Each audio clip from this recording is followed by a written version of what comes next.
মাননীয় স্পিকার, আরেকটা জিনিস, কোটার জন্য আন্দোলন করে ছাত্ররা, সারা বাংলাদেশের মানুষ কোটার জন্য আন্দোলন করতেছে, কিন্তু যে আমাদের মাননীয় প্রধানমন্ত্রী কিন্তু এখনো আমরা বারবার নক করতেছি, এখনো ওনার কাছ থেকে আমার জানা মতে গ্রিন সিগন্যাল পাওয়া যায় নাই।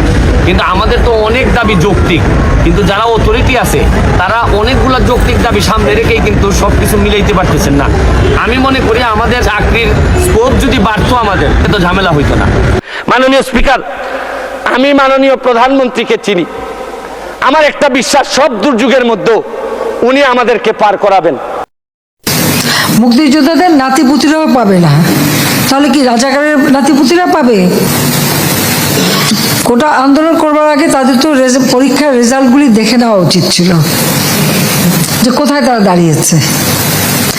আর দ্বিতীয় কথাটা হচ্ছে, মুক্তিযুদ্ধের বিরুদ্ধে এত ক্ষোভ কেন?